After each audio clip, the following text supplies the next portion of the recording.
The Essence Awards will continue after this. Ladies and gentlemen, once again, please welcome Bill Cosby. Thank you. Hello. Ladies and gentlemen, this particular part, I don't think is going to be on TV. There's something missing, and I think all of us want to do it right here and now. Arthur, I've watched over the past couple of hours. He and his lovely daughter, Camera.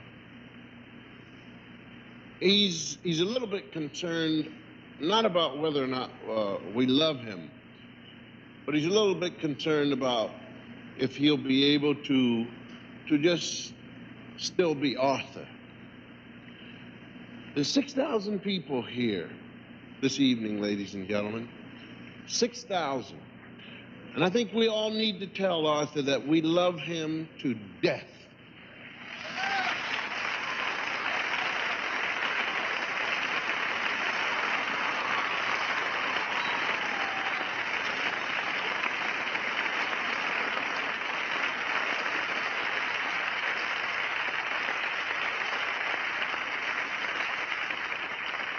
I don't know if Camera watches The Cosby Show. It's all over.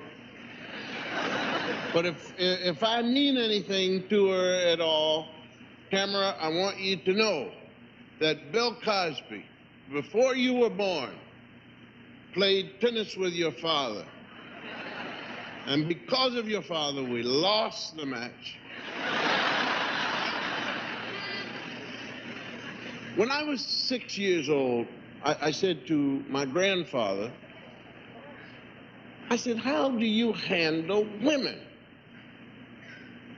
My grandfather said, well, the first problem you have is you don't handle a woman. She ain't a horse. She ain't a vehicle. It's a person. But obviously there are a lot of guys who didn't have someone like my grandfather around to advise them.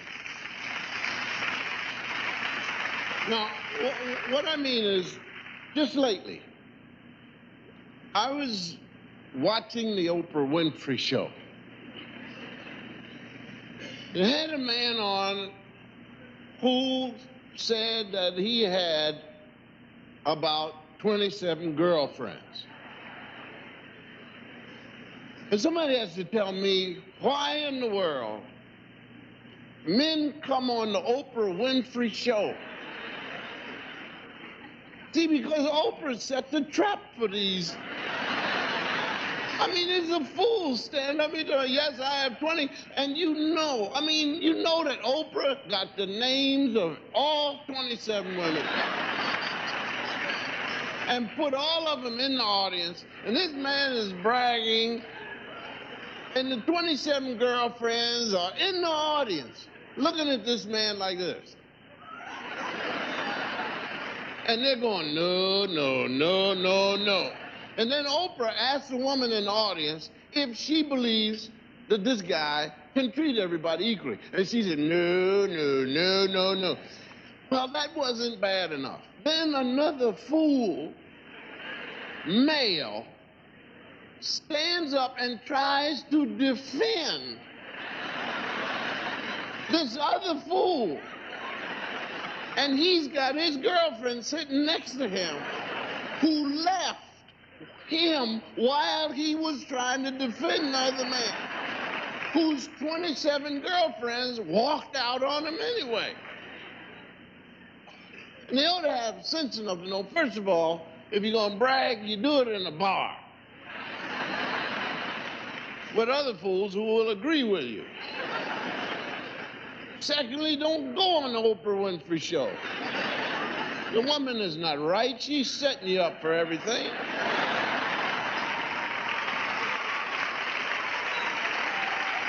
Thank you.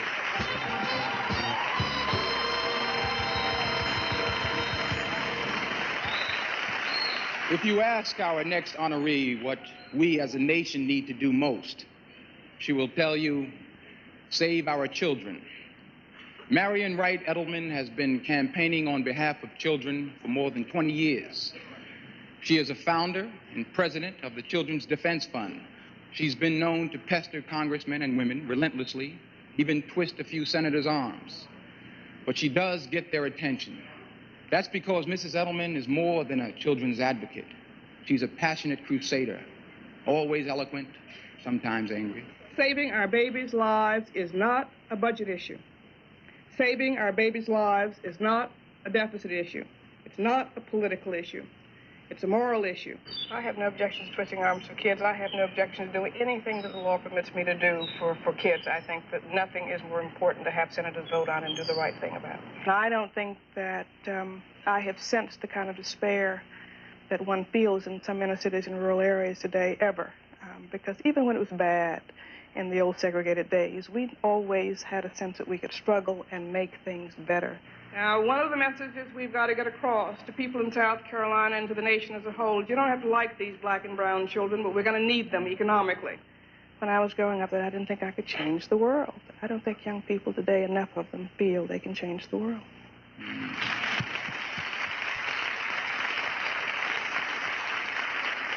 That Mrs. Edelman should fight so passionately and tirelessly comes as no surprise to anyone who knows this dynamic woman. As a child growing up in South Carolina, she looked forward to the day when she could fight against the injustice of segregation, and fight she did. After graduating Spelman College and Yale Law School, she moved to Mississippi to practice law. Not only did she go, she stayed and became the first black woman admitted to the Mississippi bar.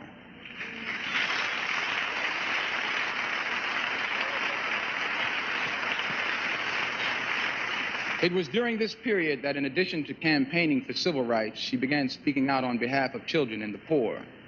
It was Marian who took Senator Robert Kennedy on a tour of rural Mississippi so he could get a first-hand look at the shameful state of poverty in America. It was Miss Edelman's firm belief that middle-class blacks have a responsibility to take specific action to reclaim our children.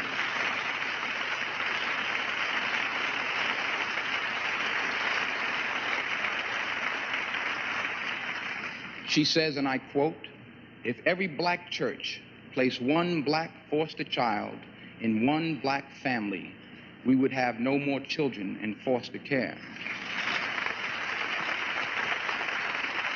With us this evening is a man who is not only a friend, but one of her greatest admirers.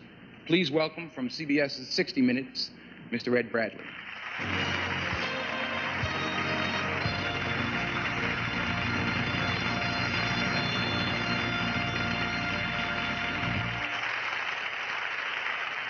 I don't think that there is another lobbyist on the Hill quite like Marian. That's because her special interest, is the children of our country, our future. When the members of Congress, as she's often said, get behind closed doors where the decisions are made, the children are often forgotten because they're not powerful, they don't vote, and perhaps most importantly, they don't make contributions. It is indeed my pleasure to be here this evening to present the Essence Award to a woman who makes a difference in our country because she truly cares about the future of our children. Please welcome Marian Wright Edelman.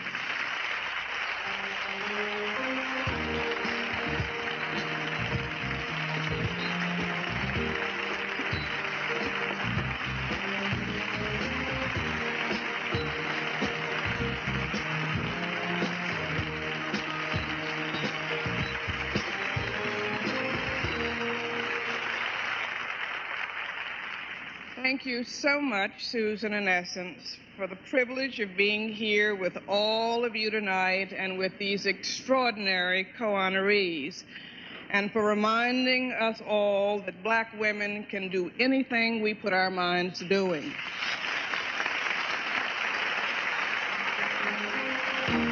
Thank you.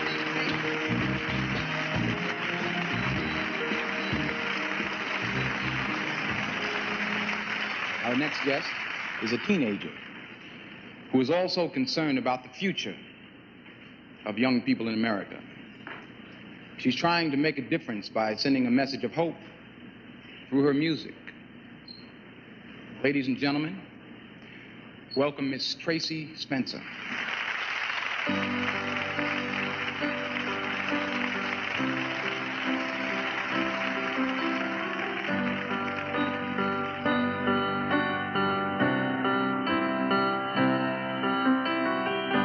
Imagine there's no heaven.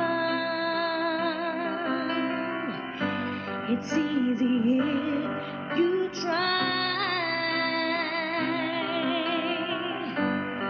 No hell below us, above us only sky. Imagine all the people living for today. Yeah, yeah. Imagine there's no country.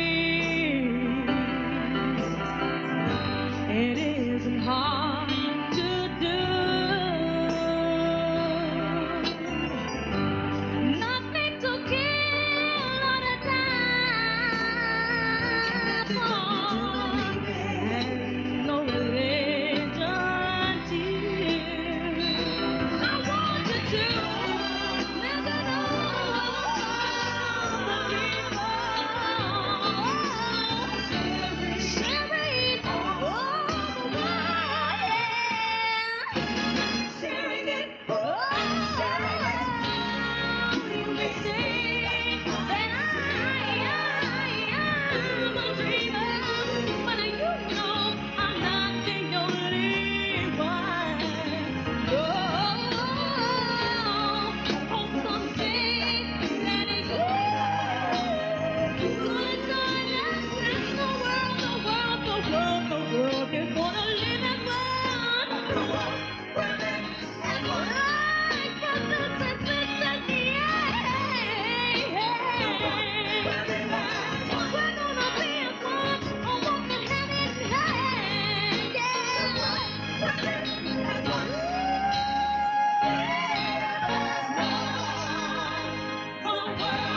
will live and run.